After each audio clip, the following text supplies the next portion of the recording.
ಆತ್ಮೀಯ ಸ್ನೇಹಿತರಾದಂಥ ಜಯಪ್ರಕಾಶ್ ಅವರು ಸುಮಾರು ಒಂದು 15 ದಿನಗಳಿಂದ ಇದ್ರ ಬಗ್ಗೆ ಹೇಳ್ತಾ ಇದ್ರು, ರಂಗೋಲಿ ಸ್ಪರ್ಧೆ ಅಂತೇಳಿ. ಸೊ ನೀವು ಬರಬೇಕು, ಅದಕ್ಕೊಂದು ಜಡ್ಜ್ಮೆಂಟ್ ಕೊಡಬೇಕು ಅಂತ ಹೇಳಿದ್ದಕ್ಕೆ ನಾನು ಸಹ ಈ ಒಂದು ಒಂಟಿಕೊಪ್ಪಲ್ ಅಂದರೆ ನಮಗೊಂಥರ ಆತ್ಮೀಯತೆ ಮೊದಲಿಂದ, ನಾವು ಮೈಸೂರವನೇ ಆದ್ದರಿಂದ ಅದು ಆತ್ಮೀಯತೆ ಇದೆ. ಸೊ ಬಂದು ಬೆಳಗ್ಗೆಯಿಂದ ಭಾಗವಹಿಸಿ ಎಲ್ಲ ಮಕ್ಕಳು 18 ವರ್ಷದ ಕೆಳಗಡೆ ಇರೋರಿಗೊಂದು ಇದು ಮತ್ತು ಅದ್ರ ಮೇಲ್ಪಟ್ಟವರಿಗೆ ಒಂದು ಅಂತೇಳಿ ಜಡ್ಜ್ಮೆಂಟ್ ಮಾಡಿ ಒಂದು 4 ಜನ ಮಕ್ಕಳಿಗೆ 5 ಜನ ಹಿರಿಯರಿಗೆ ಬಹುಮಾನವನ್ನು ವಿತರಣೆ ಮಾಡಿದ್ದೀವಿ. ಸೊ ನಾಳೆ ಅದನ್ನು ವಿತರಣೆ ಮಾಡ್ತಾಯಿದ್ದಾರೆ. ನನಗೇನು ಖುಷಿ ಆಯಿತು ಅಂದರೆ, ಇನ್ನೂ ಈ ರಂಗೋಲಿ ಸ್ಪರ್ಧೆ ನಾನು ವರ್ಲ್ಡ್ ವೈಡ್ ಸುತ್ತಾಡಿದ್ದೀನಿ. ಒಂದು 30 ಇಯರ್ಸ್ ಟ್ರಾವೆಲ್ ಇದೆ. ಆದರೂ ಕೂಡ ಊರಿಗೆ ಮತ್ತೆ ಬಂದಾಗ ಇವನ್ನ ರಂಗೋಲಿ ಎಲ್ಲ ನೋಡಿದ್ರೆ ನಮ್ಮ ಸಂಸ್ಕೃತಿ ಎಲ್ಲ ಇನ್ನೂ ಉಳಿಸ್ತಾ ಇದ್ದಾರೆ ಅನ್ನತಕ್ಕಂಥದ್ದು ನನಗೆ ಖುಷಿಯಾದಂಥ ವಿಚಾರ.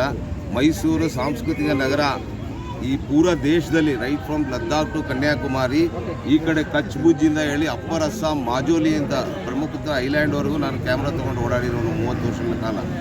ಆದರೆ ನಮ್ಮ ಮೈಸೂರು ಅಂದರೆ ನೋಡಿ, ಕೂದಲು ಕೂಡ ನಿಂತ್ಕೊಂಡ್ಬಿಡ್ತು. ಮೈಸೂರು ಅಂದರೆ ಅಷ್ಟು ಶ್ರೇಷ್ಠವಾದಂಥದ್ದು. 5 ಸತಿ 6 ಸತಿ ಈ ನಮ್ಮ ಮೈಸೂರಿಗೆ ಭಾಳ ಸುಂದರವಾದಂಥ ಒಂದು ಅವಾರ್ಡನ್ನು ಸಿಕ್ಕಿರೋದು ಖುಷಿಯಾದ. ದೇಶ ಎಲ್ಲ ಸುತ್ತಿದ್ದೀನಿ ನಾನು ಮೈಸೂರು ಅಂತ. ಆದರೆ ಈ ನಡುವೆ ಈ ಮಕ್ಕಳದು ಡ್ರಗ್ಸು ಮೈಸೂರಲ್ಲಿ ಬಂದಿದೆ ಅಂತ ಹೇಳಿದ್ರೆ ಅವರಿಗೆ ಗುಂಡೆ ಹಾಕಬೇಕು. ನೀವು ಮೈಸೂರಲ್ಲಿ ನೀವು ಏನು ಡ್ರಗ್ಸ್ ಅಂತ ತೊಗೊಂಬರ್ತಾ ಇದ್ದೀರಿ ಮಕ್ಕಳಿಗೋಸ್ಕರ, ನಮ್ಮ ಊರಿನಲ್ಲಿ ಅವರಿಗೆ ಗುಂಡು ಹಾಕಿ ಅಂತ ಹೇಳ್ತೀನಿ ನಾನು. ನಮ್ಮ ಮೈಸೂರು ಸಾಂಸ್ಕೃತಿಕ ನಗರ, ಇದನ್ನು ಹಾಗೆ ಉಳಿಸ್ಬೇಕು ಅನ್ನತಕ್ಕಂಥದ್ದು ನನ್ನ ಮನವಿ. Thank you very much. ಕರ್ನಾಟಕದಲ್ಲಿ ಎಲ್ಲ ಜಿಲ್ಲೆಗಳಲ್ಲೂ ಅವರವರ ಊರಲ್ಲಿ ಗ್ರಾಮ ದೇವತೆ ಮಾಡುವ ಹಬ್ಬ ಹಿರಿಯರು ಮಾಡ್ಕೊಂಡ್ಬಂದಿದ್ದಾರೆ. ಆ ಪ್ರಕಾರವಾಗಿ ಇವತ್ತು ನಮ್ಮ ಒಂಟಿಕೊಪ್ಪಲ್ಲು ಏನಿದು, ಒಂಟಿಕೊಪ್ಪಲ್ಲು ಹಿರಿಯರು ಭಾಳ ವರ್ಷದಿಂದ ನಡೆಸ್ಕೊಂಡ್ಬರ್ತಾಯಿದ್ರು. ಈಗ ಸುತ್ತಮುತ್ತ ದೊಡ್ಡ ಬಡಾವಣೆ ಆಗಿ ಇವತ್ತು ದೊಡ್ಡ ಸಿಟಿ ಆಗಿದೆ. ಈ ರಂಗೋಲಿ ಸ್ಪರ್ಧೆಯಲ್ಲಿ ಭಾಳ ದೊಡ್ಡ ಮಟ್ಟದಲ್ಲಿ ರಂಗೋಲಿ ಸ್ಪರ್ಧೆ ನಡೆಯುತ್ತೆ. ಸ್ಟೇಟಲ್ಲಿ, ರಾಜ್ಯದಲ್ಲಿ, ರಾಷ್ಟ್ರದಲ್ಲಿ. ಆ ಒಂದು ಭಾವನೆ ಇಟ್ಕೊಂಡು ನಮ್ಮ ನಾಯಕ ನಟರಾದ ಜಯಪ್ರಕಾಶ್ ಅವರು, ನಮ್ಮ ಬಾಲಣ್ಣವರು, ಮಹೇಶ್ ತಲ್ಕಡವರು, ಮುಖ್ಯವಾದಂಥ ನಮ್ಮ ಗ್ರಾಮಸ್ಥರು ಎಲ್ಲರ ಜೊತೆ ಸೇರಿಕೊಂಡು ಇದ್ರ ಬಗ್ಗೆ ರಂಗೋಲಿ ಸ್ಪರ್ಧೆ ಮಾಡಿದ್ರೆ ಈ ಮಹಿಳೆಯರಿಗೆ ಮತ್ತು ಈ ಒಂದು ದೇವರ ಸನ್ನಿಧಿ ಮುಂಭಾಗಕ್ಕೆ ಒಂದು ಕಳೆ ತಂದುಕೊಡುತ್ತೆ, ಒಂದು ಸ್ಫೂರ್ತಿ ಸಂತೋಷ ತಂದುಕೊಡುತ್ತೆ.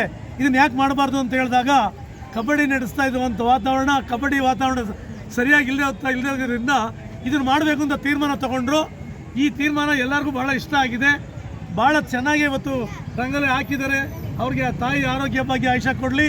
ಇಲ್ಲಿ ಬಂದಂಥವ್ರಿಗೆ, ಮಾಧ್ಯಮದವ್ರಿಗೆ, ಪತ್ರಿಕೆಯವರು ಕೂಡ ಆ ಗ್ರಾಮ ದೇವತೆ ತಾಯಿ ಆರೋಗ್ಯ ಬಗ್ಗೆ ಆಯುಷ್ಯ ಕೊಡಲಿ. ಇದನ್ನು ನಾವೆಲ್ಲ ಕಡೆ ಪ್ರಚಾರ ಮಾಡಿ ಅವರವರ ಏರಿಯಾಗಳು, ಅವರವ್ರ ಊರುಗಳಲ್ಲಿ ಗ್ರಾಮ ದೇವತೆ ಚೆನ್ನಾಗಿ ಪೂಜೆ ಮಾಡಿ ಎಲ್ಲರಿಗೂ ಆರೋಗ್ಯ ಬಗ್ಗೆ ಕೊಡಲಿ. ನನಗೆ 2 ಮಾತಾಡೋದಕ್ಕೆ ಅವಕಾಶ ಮಾಡಿಕೊಟ್ಟಂಥ ಎಲ್ಲರಿಗೂ ವಂದಿಸಿ, ಭಗೀರಥನ ತುಂಬ ಚೆನ್ನಾಗಿ ಎಲ್ಲ ನೋಡಿ ಆಶೀರ್ವಾದ ಮಾಡಿದಿರಿ. ದಿಗ್ದರ್ಶಕರು ಹಾಗೆ ನೋಡಿ ಆಶೀರ್ವಾದ ಮಾಡಿ, ನಮ್ಮಳ್ಳಿ ಭಾಗ್ಯವಂತನು ಕೂಡ ಹಾಗೆ ಆಶೀರ್ವಾದ ಮಾಡಿ, ಹಾಗೆ ಪಾಳೆಗಿರಿ ಕೂಡ ಅದನ್ನು ಆಶೀರ್ವಾದ ಮಾಡಿ ಅಂತ ಈ ಸಂದರ್ಭದಲ್ಲಿ ಕೇಳ್ಕೊತಾ, ನನಗೆ 2 ಮಾತಾಡೋದಕ್ಕೆ ಗಣ್ಯರು ನೀವು ನಮ್ಮೆಲ್ಲರೂ ಅವಕಾಶ ಮಾಡಿಕೊಟ್ಟಂಥವ್ರಿಗೆ ವಂದಿಸಿ ನಾನು ಮಾತು ಮುಗಿಸ್ತಾ ಇದ್ದೀನಿ. ಜೈ ಹಿಂದ್, ಜೈ ಕರ್ನಾಟಕ ಮಾತೆ.